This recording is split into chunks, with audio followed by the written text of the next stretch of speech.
نہ جانے کون تھی، کہاں سے آئی تھی، ایک لڑکی جو رات کے اندھیرے میں سجدوں میں تڑپ رہی تھی۔ میں ٹوٹ گئی ہوں، ہار گئی ہوں، آپ کے علاوہ کوئی میرا درد نہیں جانتا۔ آپ ہی تو ہیں جو میری تکلیف کم کر سکتے ہیں، زخم بھر سکتے ہیں، مجھے اپنی رحمت کی آغوش میں تھام لیں، مجھے صبر دے دیں۔ بس اس کی یہ سسکیاں بڑھتی ہی جا رہی تھی۔ اس ایک سجدے نے اسے بدل سا ڈالا تھا، نہ جانے کیا روگ لگا تھا، اس کو خاموش سی رہتی تھی۔ وہ جو چل چل شوق سی لڑکی تھی اب سدھر سی گئی تھی، سجدوں کو نپٹانے والی لڑکی اب سجدوں میں ہی پڑی رہتی تھی۔ عجیب پاگل سے وہ رنگ برنگے گانوں میں سکون ڈھونڈنے والی اب رب کی آیت میں سکون ڈھونڈا کرتی تھی۔ سنا ہے نمازوں سے بھاگا کرتی تھی، اب تو تہجد کا وہ رات بھر بے صبری سے انتظار کیا کرتی تھی۔ اللہ کو تو وہ جانتی ہی نہیں تھی، لیکن ٹھوکر ایسی لگی کہ وہ سیدھی اللہ تک جا پہنچی۔ ایک کے جواب میں چار سنانے والی اب اکثر لوگوں کی باتوں پر صبر کر جاتی تھی۔ کہیں ٹوٹ نہ جائے میرے لفظوں سے کسی کا دل، خدا کو کیا جواب دوں گی۔ لوگوں کو ہنسا کر سکون محسوس کرنے والی اب اکثر چھوٹی چھوٹی نیکیوں میں سکون تلاش کرتی ہے۔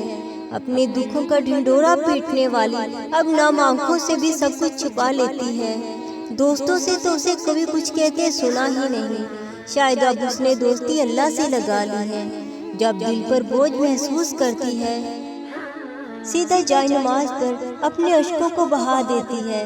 اس کے چہرے کی معصومیت اور مسکراہٹ دیکھ کر محسوس ہوتا ہے وہ ٹوٹی ہوئی ہے۔ شاید کسی سے بے پناہ محبت کرتی تھی، شاید یہی وجہ ہے کہ اب وہ اللہ سے جڑتی جا رہی ہے۔ کسی کی محبت نے تکلیف دے کر شاید اسے بکھیر دیا تھا، لیکن اب اللہ کی محبت نے اس کو اپنا کر نکھار دیا ہے۔ آسمان کو دیکھتی ہے، اب ہر وقت کسی معجزے کی آس میں رہتی ہے۔ دعاؤں پر اللہ کے کن کا مطلب اب وہ سمجھتی ہے۔ کبھی دیکھا نہیں کہ ماضی کی کتاب اس نے کھولی ہو، خود کو یہی تسلی دیتی ہے کہ اس آزمائش کے بعد بہت سی خوشیاں میری منتظر ہیں۔ نہ جانے ایسا کیا ہوا اس کی زندگی میں جو لاڈلی لڑکی اب اتنی بدل سی گئی ہے۔ خیر جانے دو، جو صفحے اس نے پلٹ دیے ہیں اب انہیں پلٹا ہی رہنے دو۔ سرد روانی سے بہتے آنسوں کو صاف کرتے ہوئے سسکتے تڑپتے احساس ہوتا ہے کہ صرف رب کی ہی ذات ہے جو ہمیں روتے دیکھ کر مذاق نہیں اڑاتی، جو ہمارے روح پر لگے زخموں کو بھی دیکھ لیتی ہے، ہماری خاموشی کو سنتی ہے۔